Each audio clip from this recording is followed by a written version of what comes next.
जंगल के गहरे दिल में, जहां सूरज की किरणों को घने पेड़ों की छाया रोकती है, एक ऐसी जगह है जो समय से अनुचित है। वहां के लोग उस जंगल को बुलबुलाहट वाला जंगल बताते हैं। किस्सों में कहा जाता है कि बहुत पहले यहाँ एक चुड़ैलों के समूह ने आश्रय ढूंढा। उनके काले अनुष्ठान ने उस जंगल को बहुत भयानक बना दिया था। कुछ ही लोग बुलबुलाहट वाले जंगल के अंदर की गहराई को जानते थे, लेकिन उनमें से एक थी सारा, एक उत्साही युवती जिसमें साहस की प्यास थी।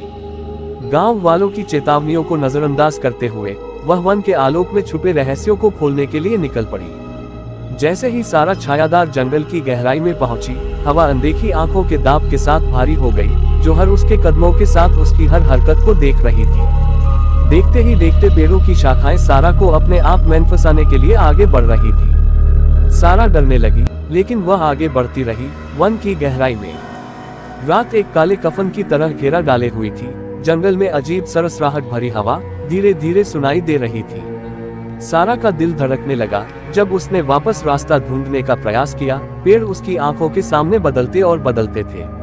सारा को महसूस हो रहा था कि वह खो गई है, बुलबुलाहट वाले जंगल के ग्रहण में। बेबस वह रातों रात गुमनाम दिन बिताती गई। जब सारा वापस नहीं आई तो लोगों को लगा कि सारा बुलबुलाहट वाले जंगल में खो गई है।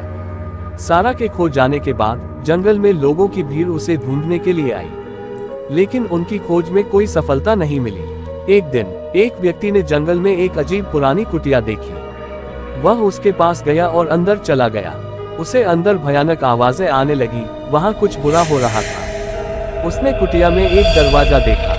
धीरे धीरे वह उसके अंदर चला गया, और उसके अंदर क्या था? अंधेरा, और अंधेरे में एक लाश। वह अब ये समझ रहा था कि जंगल का असली रहस्य क्या है। वह आगे बढ़ा, और फिर उसने एक और लाश देखी, और फिर एक और। सभी लाशें पूरी तरह से सूखी हुई थी, और उनके चेहरे भयानक थे। वह घबरा गया। लाशों को देखकर वह वापस दौड़ा और जंगल से बाहर आया, लेकिन उसकी आत्मा वहां चली गई। और इसी तरह जंगल का बुलबुलाहट वाला किस्सा आज भी लोगों के बीच सुनाया जाता है।